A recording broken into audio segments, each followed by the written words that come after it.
हरि ओम नमः शिवाय।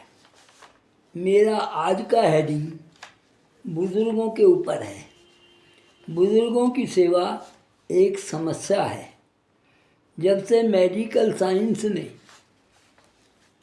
अपने पैर फैलाए हैं तो मौत का आंकड़ा भी बढ़ गया है, मतलब कम होने लगी है। और जब कम होने लगी हैं तो बुजुर्गों की संख्या बढ़ गई है तो एक समस्या खड़ी हो गई है। इस पर आज का वीडियो है, आप ध्यान से सुनेंगे तो आपको पता लगेगा। हरि ओम नमः शिवाय। मेरा आज का वीडियो परिवार, बुजुर्ग, सेवादार और वृद्धाश्रम है।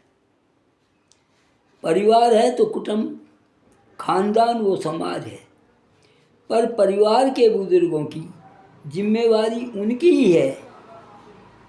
किनकी? जिनके वो बुजुर्ग हैं, जिनको उन्होंने पैदा करके इस सृष्टि में लाए हैं, अन्य किसी की नहीं। बुजुर्ग की जायदाद तो परिवार की, और देखभाल या सेवा कोई और क्यों करे? शर्म की बात नहीं है क्या?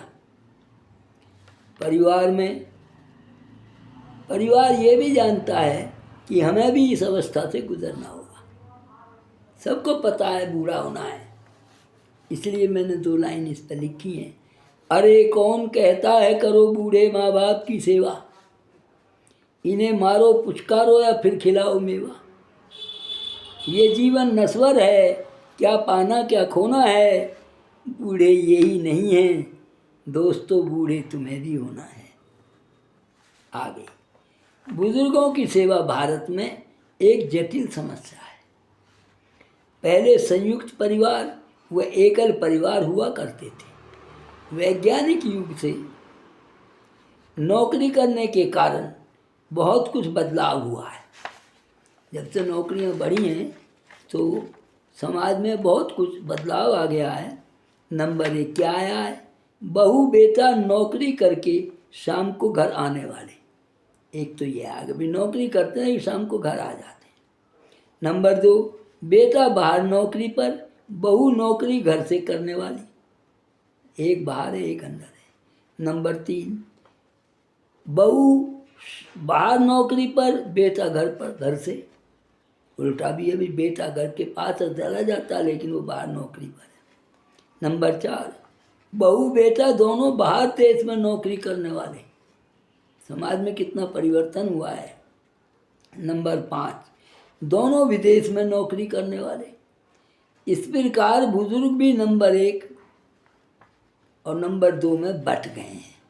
कैसे बटे सुनिए। नंबर 1 अच्छी पेंशन वाले पाने वाले बुजुर्ग, वो बुजुर्ग जो नौकरी करते थे और वो अच्छी पेंशन ले रहे हैं। नंबर 2 बिना पेंशन वाले बुजुर्ग, उन्हें कोई आमदन नहीं है, वृद्धाश्रम सरकार दे दे ठीक है, नहीं दे तो नहीं। नंबर 3 नशा करने वाले बुजुर्ग। ये एक बड़ी समस्या है। आप कहेंगे बाबा नशे को जरूर लाते हो आप, क्यों ना लाऊं? समाज कहाँ जा रहा है, आज बच्चा कहाँ जा रहा है, इसे समझना होगा। नंबर 4 अति क्रोधी, जिन्हें बुजुर्ग होने पर तो सामान्य श्रेणी में नहीं रखा जा सकता। क्रोधी आदमी को सामान्य श्रेणी में कैसे रखेंगे आप? नंबर 5 चलने फिरने वाले बुजुर्ग, तो चलते फिरते हैं, आप स्नान कर लेते हैं, कपड़े धो लेते हैं, बदल लेते हैं, उठते बैठते हैं, उन्हें कोई ज़्यादा दिक्कत नहीं होती है बुजुर्ग।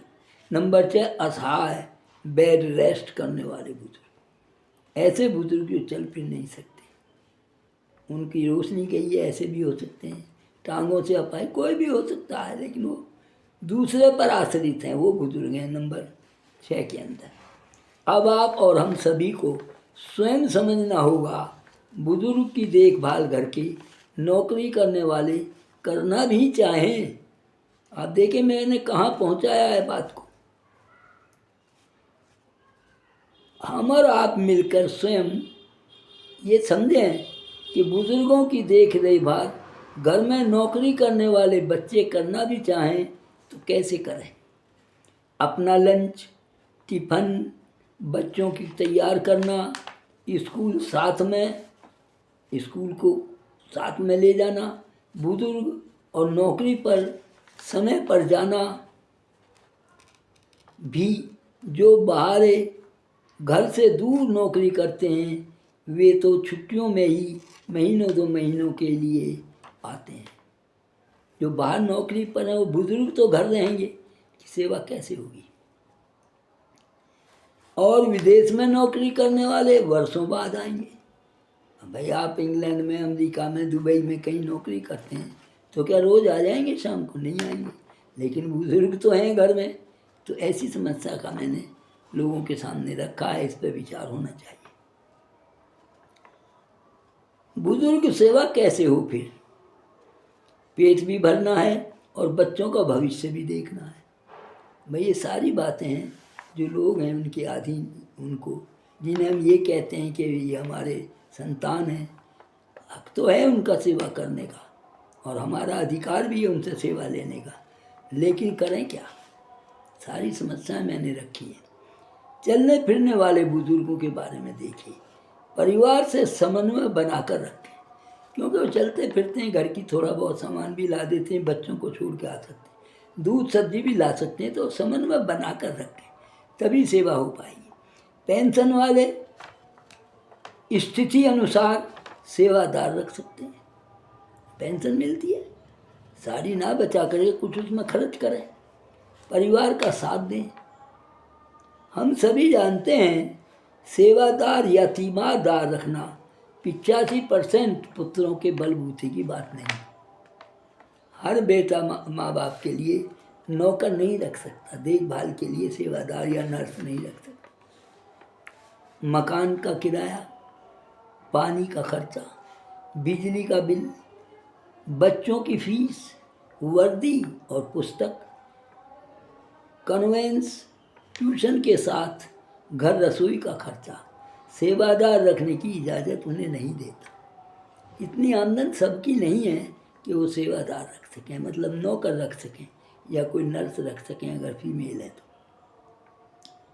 बुजुर्ग फिर कहाँ जाएं? ये तो एक समस्या बन गई। परिवार व बुजुर्गों का ये गंभीर मसला है। परिवार का बुजुर्गों के प्रति स्नेह, सेवा भाव, सहानुभूति धरे के धरे रह जाते हैं। मन है उनका कि हम सेवा करें अपने बुजुर्ग की, लेकिन क्या करें? नौकरी नहीं छोड़ सकते, बाहर से आ नहीं सकते, समस्या बड़ी विकट है। मन से चाहते हुए भी परिवार उपहास का पात्र बनकर रह जाता है। लोग कुछ भी कहें, छोड़ गया, माँ बाप की सेवा नहीं करा, कहेंगे लोग तो, लेकिन मजबूरी जो सामने इसे देखना होगा। रही सेवादार को रखने की बात, पहले तो विश्वास किस पर करें? अखबार भरे पड़े हैं, रोज सेवादार ही घर को लूटकर बुजुर्गों को मौत के घाट उतार कर भाग जाते हैं। घर को भी लूट लेते हैं, उन्हें पता है निकला रहता है बुढ़ा, और मार भी जाते हैं। समस्या सेवा से जुड़ी है, संस्कारों से और भगवान जैसे माता पिता दादा दादी से जुड़ी है। चाहते हुए भी परिवार कुछ नहीं कर सकता। इसे बुजुर्गों के कर्म कहें या परिवार की अनदेखी, ये आप पर छोड़ता हूँ। ये मेरी की समस्या नहीं है, परिवार के सामने परेशानी है, ये मैं आप पर छोड़ता हूँ। यूँ तो सरकार ने सभी के लिए देसी व अंग्रेजी दवा के अस्पतालों की सुविधा कर रखी है। काफ़ी कुछ किया है सरकार ने, मैं उस पर कोई एलिगेशन नहीं लगा रहा, पर समस्या ये देखिए, आपने देखा होगा मजदूर वर्ग इसका लाभ बिल्कुल भी नहीं ले पाते। कारण छुट्टी करनी पड़ती है, बच्चे क्या खाएंगे? जो डेली कमाकर डेली खाता है, वहाँ से 500-700 रुपये मिलेंगे, और वो लाइन में लग कर दवा लेता है, वो 100 रुपये में कहीं से भी ले सकता है। तो मैंने ये दिखाया है इसमें कि सत्य को जाने सरकार भी और हम भी। मजदूर कैसे लेगा दवा? 500 रुपये 700 रुपये की दिहाड़ी छोड़ करके 100 रुपये की दवा सरकार के हॉस्पिटल में लेगा?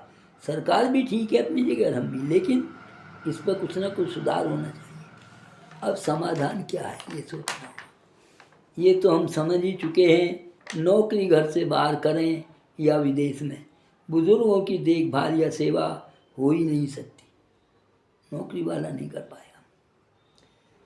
पैसे दे सकते हैं, ये मैं मानता हूँ, जिनकी तनख्वाह अच्छी हो कहेंगे पापा पैसे ले लो, आप ही नौकर रख लो, जैसे करो कर लो। पेंशन पाने वाले, चलने फिरने वाले बुजुर्ग सेवा चाहते नहीं। वो कहते हैं हमें तो खर्चा भी, आप पैसे भी मत दो, हम अपना काम चला लेंगे। शरीर व धन से समर्थ हैं, उनका शरीर भी ठीक है, स्वास्थ्य ठीक है, और धन भी उनके पास पेंशन से आ जाता है, तो वो ज़्यादा दिक्कत वहाँ नहीं है। अब बचे असमर्थ, न चल फिरने वाले बुजुर्ग। आज भी 30% बुजुर्ग धन व दवा के अभाव में मौत के गले लगा रहे हैं।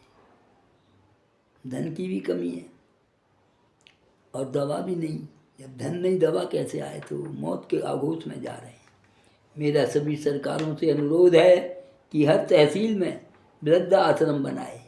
इन असमर्थ और न चल फिरने वाले बुजुर्गों के लिए इसके अतिरिक्त कोई विकल्प आपके पास या आपके जहन में हो तो कमेंट में ज़रूर बताएं, इंतज़ार रहेगा।